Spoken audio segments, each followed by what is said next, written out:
नमस्कार बंधुगण, आम चैनल रे आपण मानकु स्वागत करुछि।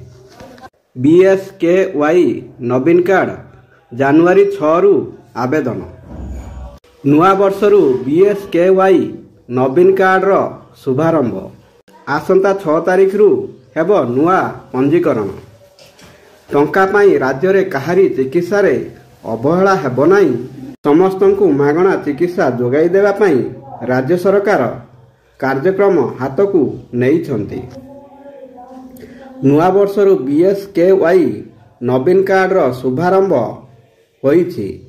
आसंता 6 तारिख रु यही कार्ड रो पंजीकरण आरंभ हेबो। पंचायत स्तर रे आसंता 16 तारिख जाए ऑनलाइन माध्यम रे पंजीकरण करि परिबे।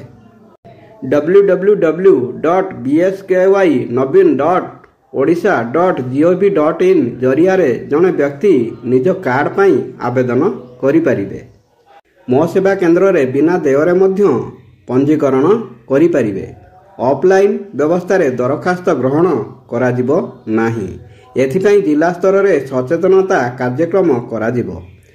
केउ माने एथिरे शामिल होई परिबे, की प्रकार सुविधा पाइबे एवं केमिति पंजीकरण करिवे से संपर्क रे सचेतन करा जिवो।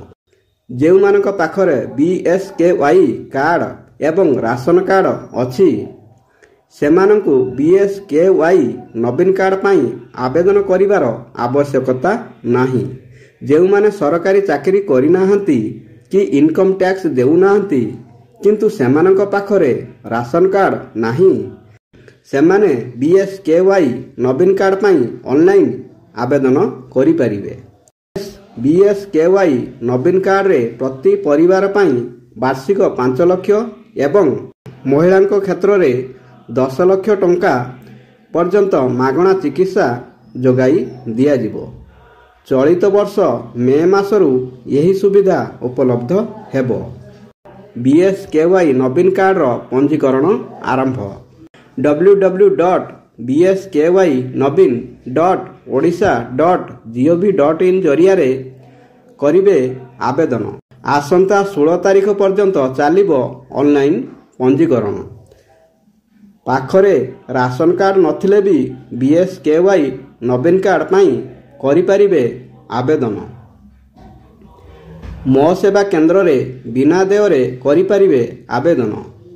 ऑफलाइन दरखास्त ग्रहण करा जिबार व्यवस्था नाही। सरकारी चाकरिया, पेंशन भोगी एवं आयकर दाता ये सुविधा पाई परिबे नाही। धन्यवाद। जय श्री कृष्ण।